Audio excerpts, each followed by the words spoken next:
É isso aí, voltando aqui na live do nosso irmão Raimundo Paixão, ao vivo pelo Facebook, e nosso bate-papo aqui descontraído.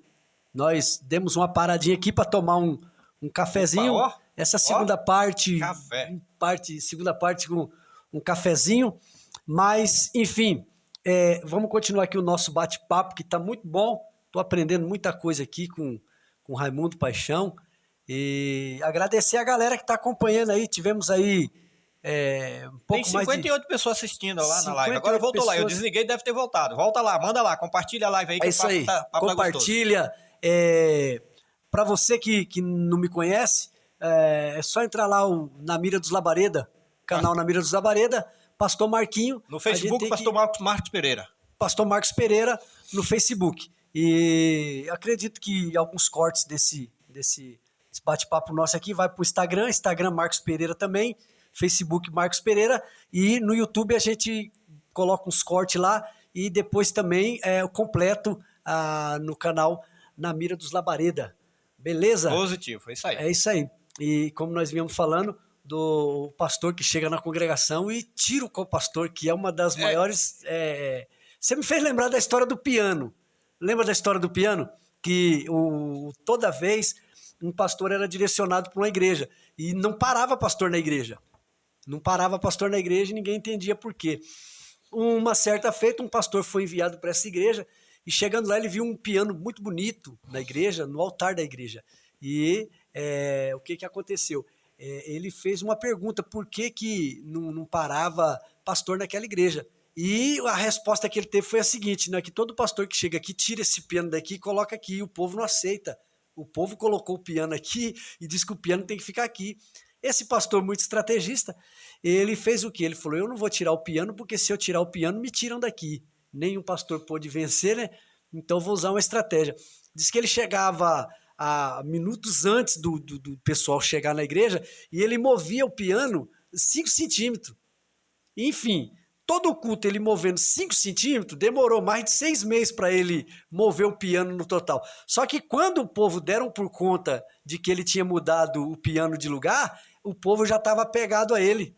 Já tinha se simpatizado com ele, visto que ele era O lugar do piano era o que pouco importava. O lugar do piano pouco importava. É aquela velha história que nós conversamos antes enquanto nós estávamos nos bastidores ali. O primeiro passo, dá o primeiro passo. O primeiro passo não te leva a lugar nenhum. Mas ele te tira de onde você estava. Tira da zona de conforto. Te tira de onde você estava. Então, os 5 centímetros não mudou o piano de lugar. Sabe o que eu aprendi? Mas não levou para onde ele queria. Eu aprendi que até o deserto que nós enfrentamos, na maioria das vezes, essa travessia do povo lá no deserto lá, foi uma forma que Deus achou por bem para cuidar do povo. Claro, né? Claro. Eu tenho uma frase aqui que eu ganhei da nossa irmã Arlete, missionária Arlete, lá do Jardim Tropical, da igreja lá. Diz ali, ó, às vezes Deus te leva pelo caminho mais longo, não para te punir, sim para te preparar. Sim. Então, até o deserto que nós enfrentamos, ele é uma forma de Deus forjar em nós um caráter mais estruturado. Pastor Marcos, o senhor costuma muito dizer que eu sou um cara polêmico, né? É que eu gosto de ver... muito polêmico, hein? Eu gosto de ver os detalhes, entendeu? Então, tem detalhes que você precisa dos detalhes para a gente entender a questão. Sim. Tá? Então, volta aqui falando do pastor que chega. Então, é o seguinte, ele perde uma grande oportunidade. Porque o co-pastor que está na igreja, para quem não sabe o que é co-pastor, é o segundo, né? É aquele que opera junto, né? O co-piloto, o companheiro, co-pastor, é aquele que opera junto. Então, o co-pastor que está na igreja, quando o pastor chega, ele substitui o co-pastor. Só que aquele pastor que ele substituiu, o co-pastor que ele substituiu, era o cara que estava na igreja, conhece a dor da igreja, sabe quem presta na igreja e quem não presta. Tem um amigo meu que fala que igreja é igual curva de rio, para tudo que não presta ali. Eu costumo dizer, aprendi isso, não é frase minha não, eu aprendi isso, que na igreja só tem ex, né? Sim. Só tem ex. É ex-mentiroso, é ex-prostituta, é ex-ladrão, é ex-mentiroso, só tem ex. Aí o cara chega na igreja, em vez dele juntar-se ao líder, juntar-se ao co-pastor e falar para ele, vem cá, o que está acontecendo aqui? O que você acha? O coach, o que você acha que deve ser feito? Por que você acha que a igreja está assim? O que você acha que o outro pastor errou? O que você faria no lugar dele? Então ele tinha que trazer o co-pastor para o lado dele, não trocar. Trazer para o lado dele e trazer ele como parceiro. Como parceiro. Disse, ó, você vai lá e conversa com o povo? Eu vim para liderar vocês, mas eu vou ajudar vocês. Eu tenho um acesso melhor à liderança. Mas vocês aqui, eu falo por vocês lá. Mas você fala por mim aqui. Você é meu Arão aqui. Fala pro povo aqui. Sim. E aí as coisas funcionam, porque líder é aquele que está ali dentro. Ele, geralmente a liderança verdadeira nasce no meio. Sim. Porque ninguém hoje amanhece e fala, eu vou ser líder. Não, você precisa fazer alguma coisa para você liderar. Você precisa fazer alguma coisa. Uma vez um policial, ele perguntou para mim, fui abordado nessas abordagens aí de rotina. Abordaram, estava dirigindo, parou, desce, mão na cabeça, deu geral, revistou o carro. E eles vêm para aquela entrevista, né? O policial, ele faz uma entrevista. Sim, claro. Porque até então você é suspeito. Na verdade, aquela entrevista que ele faz é a coleta de informação. Coleta de informação. É a checagem de informação. Isso, estava eu mais um companheiro, e ele levou um companheiro à parte, um policial conversava com uma parte e ele conversando comigo. E uma das perguntas que ele me fez foi qual era a atividade que eu exercia naquele momento. E eu falei para ele e tal. Depois, num dado momento ali, numa oportunidade, eu me identifiquei como pastor. E ele ainda perguntou, falou, você é pastor dessa igreja aí, aquela igrejona do Brás, da Assembleia de Brás. Eu falei, ó, eu faço parte dessa convenção, congrego no ministério assim, nesse mesmo ministério, mas num campo lá em São Mateus e tal. Aí me identifiquei e tal. Mostrei para ele a minha credencial e ele fez uma pergunta para mim. Ele falou assim: como que é para ser um pastor? Como que faz para ser um pastor? Eu vi que despertou nele um interesse de descobrir isso aí. Eu peguei e falei para ele assim: para ser um pastor é igual para ser um polícia. Aí ele falou: mas como? Aí eu falei: quando você era criança, nas brincadeiras de polícia e ladrão, você queria ser sempre quem? Aí ele falou, queria ser sempre o polícia. Eu falei, por quê? O desejo já existia dentro de você. Precisava só de ser... você já era alguém e você só precisava é o caso que nós voltamos na questão do obreiro. Tem muito obreiro que ele quer ter uma credencial para fazer. E, na verdade, a credencial é só um reconhecimento daquilo que ele já faz. Só me permite só fazer um adendo aqui, sim, pastor? Sim. E esse é um dos fatores principais do coach. É um fator principal do coach, que o coach tem que fazer a pessoa refletir sobre isso. É que antes, assim, ó, você consegue ver alguém falando assim, quando eu for tal coisa, ou quando eu tiver tal coisa, eu vou fazer isso. E a gente sabe que é o contrário. Eu preciso, na onda legal, eu vou ter para eu fazer, para eu ser. Ou eu vou ter, vou ser e fazer. Sim. E, na verdade, é o contrário. Sim. Eu preciso ser, fazer, para ter. Correto. Certo? Sim. Eu contei aqui para o senhor no começo, o caso da cliente que eu tive, que eu não disse o desfecho da cliente. A cliente, ela teve que mudar a mente dela, eu tive que trabalhar, ela tinha uma crença muito forte, eu tive que quebrar as crenças dela. Esse reset na mente do que a PNL usa, ela dá um start e leva, tipo, a pessoa fazer aquela configuração de fábrica. Sim, eu dá um problema no equipamento. Você restaura... Traz o original como Deus deu. Sim. Como Deus deu. O original é bom. O original é bom. É bom. É bom. Se você pega, por exemplo, o que o Paulo escreve aos Romanos, a carta aos Romanos, capítulo 12 da carta aos Romanos, diz, não conformeis com esse mundo, mas transformai-o pela maneira do vosso entendimento. Sim. Então conforme o que você entende. Uhum. O que o mundo oferece lá, você não vai conformar com ele. Sim. Tá? Então você vai transformar ele pelo que você pensa. Então, esse reset que a gente faz aí é voltar à original. Como, por exemplo, o camarada lá que se perdeu lá e começou a fazer coisa ruim, eu trago ele lá na essência, lá faço uma rementalização com ele lá. Eu trago ele para ele programar novas coisas na cabeça dele. Então, eu substituo aquilo que não tinha na cabeça. É o que a gente faz na igreja. Sim. Na igreja. Tem um cara lá que vivia no bar a vida inteira, aí ele sai do bar e converte. Certo. No dia que os colegas dele do bar encontra com ele de terno e gravata na mão, o que o pessoal vai falar? Fizeram uma lavagem cerebral na cabeça dele. Sim. Na verdade, não é uma lavagem cerebral que fizeram, uma reprogramação mental. Sim. Fizeram na cabeça dele. Então ele saiu dali pensando coisa diferente. Porque assim, pastor Marco, nós somos a média das pessoas com quem nós convivemos. Sabe? Quando eu disse para o senhor falou assim, uma pessoa pode viver muito tempo e não descobrir? Sim, sim. Eu cheguei em São Paulo, em 1988, cheguei em São Paulo, Eu trabalhava em 2 empresas, ganhava dinheiro. Eu tinha um bar, que era um bar e lanchonete, eu tinha carro, moto e casa. E da hora para outra, eu perdi tudo. E aí eu voltei e construí de novo uma casa aqui no Maranhão. Comprei um terreno, construí, perdi de novo tudo. Aí depois, tudo que eu construí, perdi. Tem uma época eu tinha 2, 3 carros, perdi de novo. Perco tudo, aí volto do zero. Agora eu cheguei, para poucas pessoas sabem disso, eu cheguei a dormir quase 4 noites na rua. Agora no começo de 2021. Eu dormi 4 noites na rua. Dormindo na rua, do lado da base da polícia, ali da Praça da Quaquecetuba. Então, por quê? Porque eu não tinha para onde dormir. Eu não ia levar a confusão para casa dos meus filhos. Então, eu não quis fazer isso. Eu fiquei na rua. Até que fui dormir num canteiro de obra. Lá no canteiro de obra foi que eu conheci o coach. Aí um coach me organizou, me programou e falou, peraí, você não... Só que isso eu já tinha um tempo atrás me programado. A gente chama isso de sabotador. Eu sou um procrastinador que eu deixo tudo para amanhã. E aí tem um fator que é o sabotador. Quando eu acho que eu estou ganhando dinheiro, a gente usa assim, pastor Marcos, eu vou usar o seu controle aqui para ficar mais claro para as pessoas que estão nos vendo também. É como essa régua aqui. Isso aqui você imagina que é uma régua. Essa régua ela tem de 0 a 10. Então 0 é quem está no 0 aqui é aquele cara que está na pobre de marredezinho. Está esperando a cesta básica para comer amanhã. Certo. E aí ele começa trabalhando, ganhando dinheiro. Aí ele chega no 5 aqui. No 5 já é meia vida. Tá mais. Opa, no 5 ele já consegue andar de carro, consegue pegar Uber, consegue vestir bem, consegue usar um terno, consegue ir no restaurante. Ele tá bem aqui. Sim. Aí entra um fator sabotador. Porque a mente dele tá presa aqui, ó, no 0. Certo. Ele não fez a reprogramação de que ele consegue. Você lembra da hiena lá? Ó céu, sim, ó vida, reclama. Ó azar.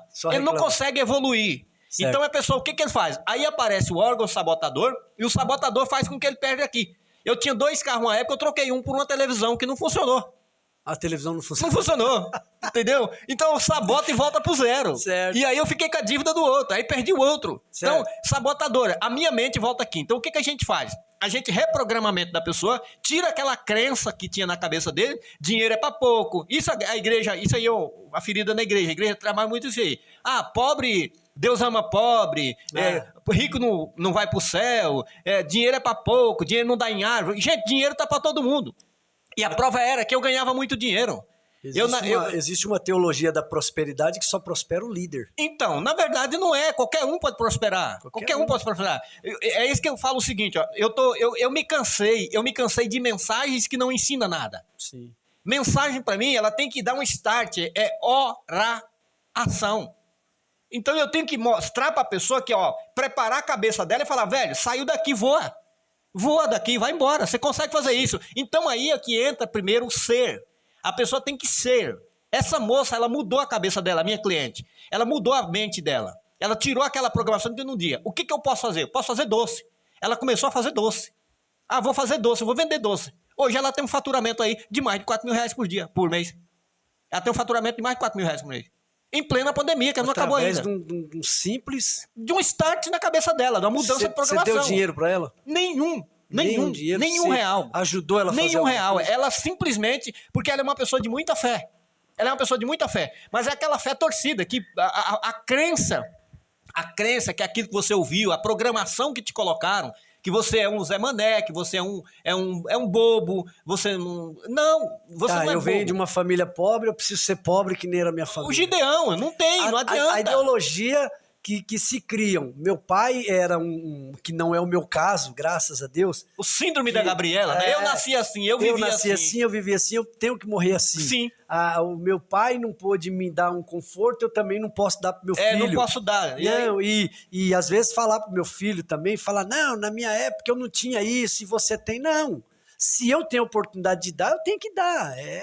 Conversando com a cliente, com um parceiro ali antes de ontem, e ele falando para mim da esposa, a esposa dele me contando o testemunho, como que era o testemunho dela. Hoje a mulher tá trabalhando com edição de vídeo, vende mercado, trabalha com esse mercado online, igual eu trabalho com mercado online, vende um monte de coisa, a mulher tem seu faturamento aí tranquilo, uma mulher que ninguém dava nada por ela. Então ela se levanta, a pessoa se levanta, eu me programo, eu ponho o seguinte, peraí, Deus foi com o computador é a minha mente. O cara transportou o que tem aqui para o computador. Sim. Então Deus me fez com um computador, cachola aqui. Aqui tem bilhões de neurônios conectando um com o outro. Sim. E esses neurônios eu preciso dar o start para eles certo. Sim. Então eu preciso ser uma pessoa diferente, fazer algo diferente para eu ter algo diferente. Então tá, o que eu preciso ser? Vou dar um exemplo aqui desse policial. Eu quero ser policial. Tá, então, o que ele teve que fazer? Esperar fazer 18 anos, pegou o sonho, transformou numa meta. Daqui até os 21 anos eu vou fazer, vou estudar, vai vir a prova da polícia no ano X, eu vou fazer a prova da polícia, vou passar e vou tornar policial. Então ele transformou a meta. Quando você transforma a meta, seu cérebro começa a evoluir. E aí volta aquilo que você me falou no começo, meta tem data. Tem data, o sonho na cabeça. Porque se o cara quer ser um policial, ele tem um período que tem cara que tá com 40 anos e tem o sonho de ser policial. Entendeu? E não é policial, acabou a data, não vence mais. Acabou, não é mais. Não vai mais. Porque o sonho dele continua vivo. Pode ser um civil, alguma coisa, mas... Ele foi vô, ele vai ser vô, conversar com os netos dele e ele vai falar, meu sonho era esse. Era ser um policial. E não conseguiu. O sonho não morreu. Não. Quem morre é o sonhador. Sim. Porque o sonho continua vivo, mas ele precisa transformar o sonho numa meta. Quando você transforma o seu sonho numa meta, você põe data nele. O sonho, ele nasce dentro de nós. É o desejo. É o desejo. É o desejo. O desejo, o desejo é um sonho que a gente tem. Eu tenho um desejo de ter tal coisa. Só que fazer ele se tornar realidade cabe a nós. Aí cabe a mim. Sim, cabe a mim. Eu tenho um sonho de fazer. A questão do voltando para a Bíblia, o Joquebede acreditava que Deus poderia guardar o menino. Mas qual que era o papel dela? Tirar da água. Betumar o cestinho. Tirar da água. E colocar lá. Colocar lá, mas ela tinha que betumar o cestinho, porque cesto... Para não encher d'água. Para não encher d'água. Então, Deus guardar o menino era diferente, né? O papel de Deus era guardar o menino. O próprio Moisés viveu essa experiência. Moisés, por que clamas a mim? Diz ao povo que marche. E tu usa o que eu te dei lá no dia que eu te chamei. Sim, todos nós temos a ferramenta necessária para fazer. Usa a ferramenta que eu te dei. Sim. Acabou. Sim. O Sansão chegou na hora lá, o que ele tinha? Uma queixada de jumento. Sim. E com a queixada de jumento ele foi lá e fez. Matou Davi enfrentou Golias com o quê?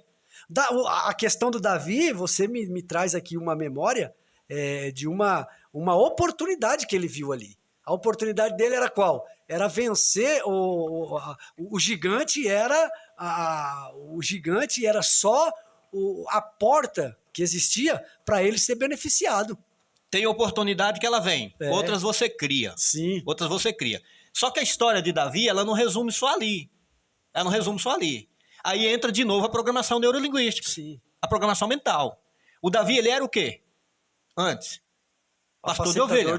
Pastor de ovelha. Sim. Então lá ele via as ovelhas vulneráveis, andando para lá e para cá, os animais vindo para pegar. Os animais vinham para pegar as ovelhas. E o Davi, com a mente pura, mente boa, ele disse, eu não posso deixar essa ovelha inocente sofrer. Sim. Quando o urso vinha, o que ele fez? Ele disse, esse urso não é mais forte que eu, Deus é comigo. Eu morro, mas ela não morre. Ele foi lá e matou o urso. Quando o leão veio, ele foi lá e matou o leão. E isso motivou, porque o cérebro de Davi, ele começou a gerar energia, É assim, pastor Marcos. Como é que eu vou trazer para o senhor aqui, a quem está nos assistindo agora, de uma forma bem simples e resumida aqui. Bem simples. Problema, eu faço essa questão, por exemplo. Hoje você vê o cara que tem 2 casamentos, 3 casamentos. O cara que teve problemas com casamentos. Aquele camarada vive o 3º casamento maravilhosamente bem. Essa pessoa tem restrição de pregar em muitas igrejas. Porque ele, trocou de mulher e tal. Não, ele teve 2 problemas. No 3º ele já entrou mestre em resolver o problema. Sim. Porque quando o problema vem, é para você aprender a lidar com isso. Sim. Tony Robbins, o criador da PNL, o grande criador da PNL, ele diz que a repetição é a mãe de todo o aprendizado. Quando você repete a situação, você vai acabar pegando prática. Segundo pesquisa, se você fazer uma coisa ali durante 25 dias, aquilo se torna um hábito. Sim, o hábito te move. Isso. O hábito te move. Um hábito e você começa se você não faz aquilo, você sente falta. Sim. Por isso a necessidade de orar sempre.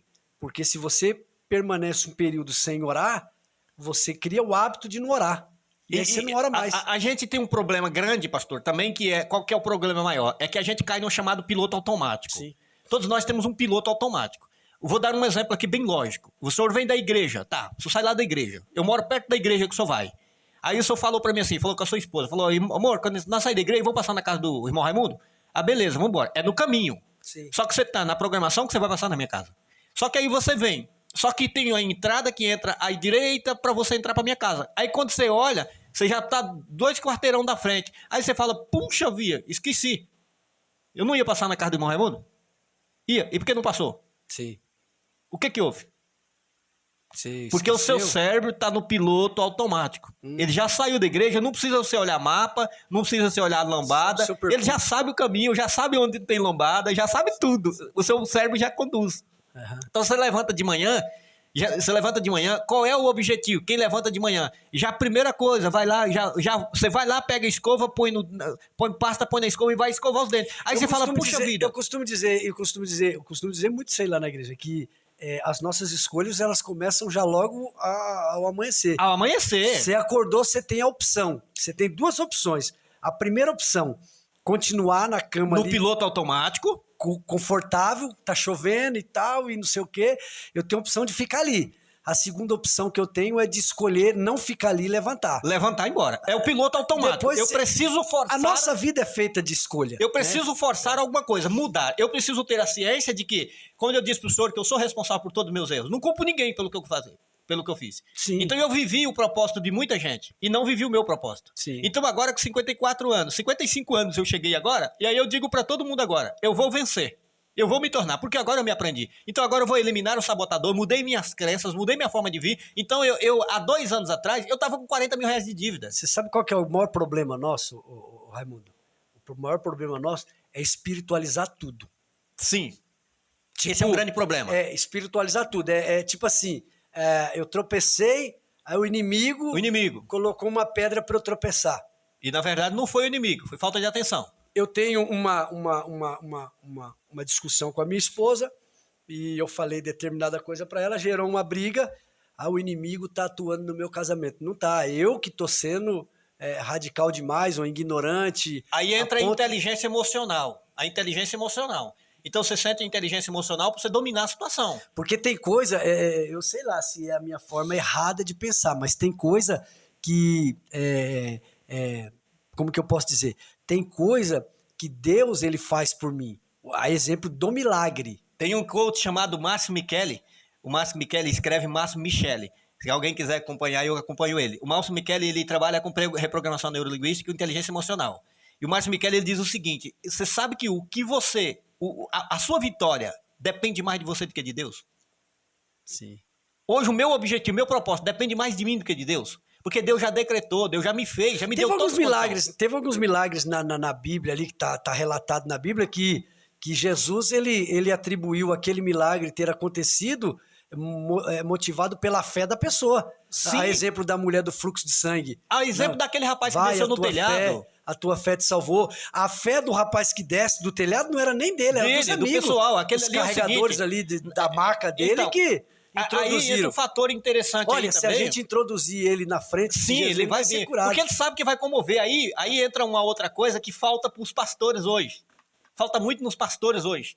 É que a gente fala que somos cristãos, mas nós discutimos, brigamos com todo mundo e não fazemos o que Jesus fazia. Sim. E para eu ser cristão, eu tenho que fazer o que Jesus fazia. Porque somos seguidor de Cristo, discípulo, imitador. Discípulo, imitador parecido com ele. As nossas atitudes precisam ser as atitudes dele. Então, quando descer aquele rapaz, não foi fé. Foi empatia. Sim. Empatia é eu sentir a sua dor sendo você, sendo eu. Sim. Tá? E então, eu levar você a... Eu não posso resolver o teu problema, mas eu conheço quem pode. Então, o que acontece? Quando eles desceram... Lembra do Pedro? O Pedro, lá na porta do templo, o homem tá lá, colocado lá. Quantas pessoas, nem prata, mas quantas pessoas passou ali... Sentiu a dor do cara. Desprezou aquele cara. Empatia. Muitas pessoas passavam, até mesmo desprezavam, ou aqueles que se sensibilizavam um pouco, davam um dinheirinho para ele. O Pedro tomou a dor. O Pedro falou para ele, eu não posso resolver o teu problema. Mas o teu problema, nome de Jesus você pode levantar. Mas o que eu tenho, o que eu sei que pode mudar a tua vida, eu vou te dar. Você quer outro exemplo? Em nome de Jesus. Quer outro exemplo muito claro de programação? Mas o que Pedro podia fazer ali? Estender a mão para ele, não foi? Sim. A Bíblia diz que Pedro deu a palavra e após liberar a palavra, pegou na mão dele. E botou de pé. Botou ele de pé. Mostrou para ele, você tem força suficiente para fazer isso. Quer um outro exemplo? Um cara que a mente como é que domina nós? A programação, o que eu ponho na minha mente me domina, eu me movo na direção que eu acredito. Sim. Tá? Então, aquele rapaz que estava lá no tanque, ele tinha 38 anos que estava na beira do tanque. Esperando o movimento nas águas. Quando Jesus chegou, ele falou para ele, você quer ficar bom mesmo?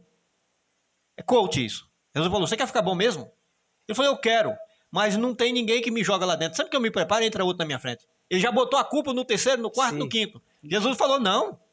Levanta e vai embora. Não tô perguntando se Quem não quer saber quem foi o culpado, quer saber você quer. Sim. Eu preciso saber, lembra que eu te falei no começo? Para eu trabalhar com uma pessoa como coach, com PNL, eu preciso saber quem é você. Você sabe quem é você e o que é que você quer. Sim. Porque se você não sabe para onde você quer, qualquer caminho te serve. Sim. Meu pai dizia que perdido por perdido, meio do mato é caminho. Meio do mato é caminho. Se você não sabe para qualquer... A Branca de Neve, lembra que ela chegou e perguntou, disse, qual é o caminho que vai para tal lugar? O cara falou, para onde você quer ir? Ela falou, não sei. Ele falou, então qualquer caminho. Qualquer caminho serve. Se eu não sei para onde eu vou, então eu preciso saber se onde eu é tô que no você meio está. do mato, qualquer caminho que eu pegar, ou vai me perder mais, ou vai me mostrar a saída. Eu preciso ter um norte, preciso saber o que é que eu quero.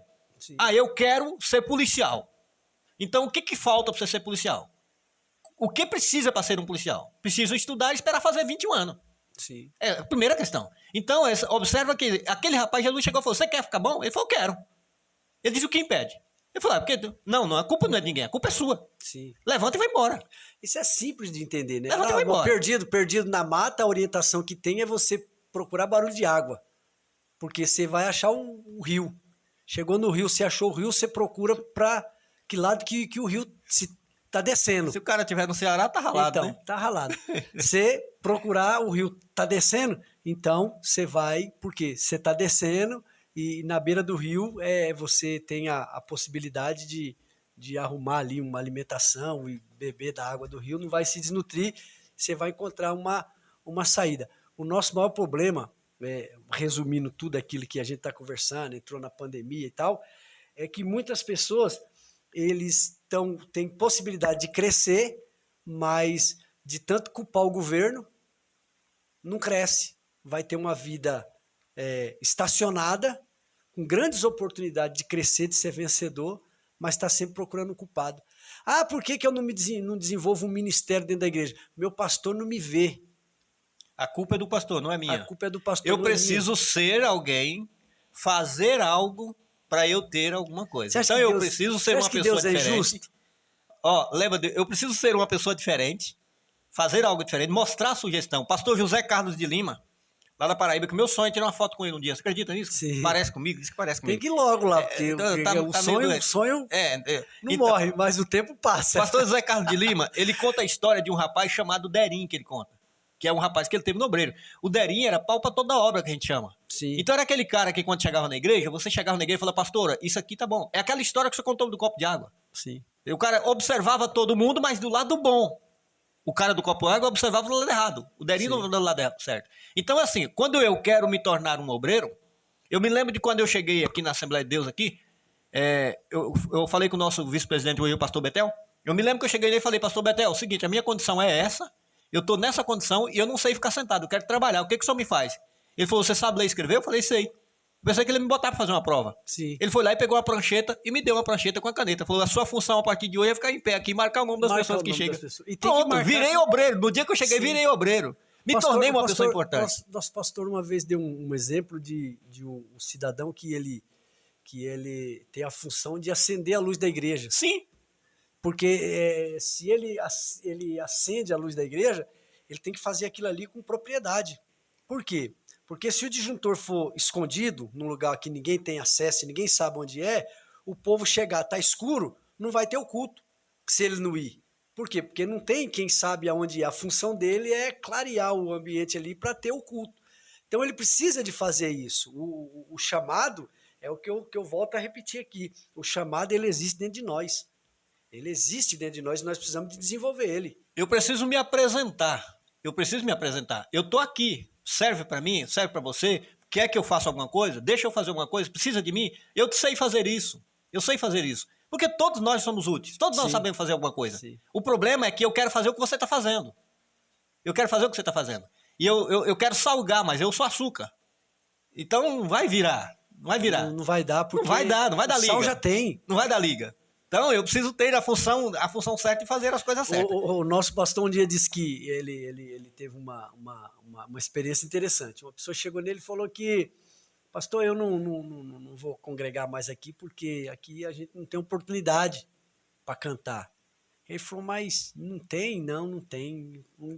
Poxa, aí fica difícil, mas toda vez que o irmão vai cantar, alguém vem e trava o irmão. Eu falo, não. Eu não estou falando, não, mas alguém, tipo, chegou no irmão aí e falou, ó, você não pode cantar aqui dentro, hein? Enquanto nós estamos aqui cantando. Falou, não, pastor, não estou falando disso aí, eu estou falando de cantar aí, na frente. Aí falou, ah, tá, o negócio é o microfone, cantar no microfone. Então, aquela questão também, ah, pastor, a gente não prega aqui, prega, irmão, você pode pregar, começa pregando por ali, pelaquela esquina. Então, as pessoas, elas infelizmente, têm essa mente, né, que para ele exercer a função do pregador, precisa ser no púlpito com o microfone. Não, ali já tem o pregador. Não, e outra coisa, você falou de uma coisa agora, que você observa o seguinte, isso tem do outro lado também. Tem gente que está na igreja sentado que não olha para o lado nenhum, tem gente que tá na igreja sentado que é um pedaço de pau morto. Sim. Aí quando pega o microfone, parece que é a unção, é isso que motiva. Parece que a unção está aí no microfone. Ele pega no microfone, começa a falar bonito, o cara tava sentado lá, mal-humorado, o cara entendeu? Tava brabo. Então essas coisas aqui que a gente tem que tomar muito cuidado. Pastor Marcos, ó, a coisa é o seguinte, eu preciso ser alguém, fazer algo, para eu ter alguma coisa. Sim. Então, ó, observa o seguinte, eu vou tocar num assunto aqui que, pra gente, política. Teve um governo aí que, esse governo era o queridinho de todo mundo. Era o queridinho de todo mundo. Então hoje tem até as piadas aí, tudo que tinha foi ele que deu, tá. Mas qual era a jogada da política? É a ciência, rapaz. É a ciência do número, é matemática. Então qual que era? Se eu sou alguém, faço algo e tenho algo. Então as pessoas tinham emprego, comprava carne, e o que fazia com o dinheiro que ganhava na empresa? Comprava carne, bebida, viagem, e quando dava no final do dia 5, como é que ele estava? Fatura de cartão para pagar, dívida pra... Porque o ciclo vicioso, mas o país crescia. Sim. Porque vendia muita carne, vendia muita bebida, circulava a mercadoria. Lógico. O governo era ótimo. Como é que fala mal do governo? Você acha que as pessoas estão mais seguras hoje? Não é que estão mais seguras, é que não tem mesmo. Naquela época o pessoal ganhava, agora não tem. Porque se ganhava com emprego, agora não tem mais emprego. Sim. Então não se ganha mais mesmo. Mas esse número do desemprego aí, você acha que é um número verdadeiro? É verdadeiro. É assim, vamos tentar entender. Você trabalha registrado ou não? Não. Você não trabalha registrado. Não. Por opção ou não? Não, eu saí do emprego por opção. Na época, em 2013, 2012, eu saí do emprego formal registrado. Então, só para nós tentar entender, dentre esses números que afirmam que está desempregado, não seria pessoas que se tornaram pessoas autônomos? Não, o autônomo, a pessoa que tornou autônomo, muito deles foi opcional. Opcional. Foi opcional? Por opção? Não, foi obrigatório. Obrigatório. Sim. Foi a fonte de renda que tinha. O cara que foi pro calçadão vender, porque foi a fonte de renda que ele tinha para... O cara que foi pro trem vender...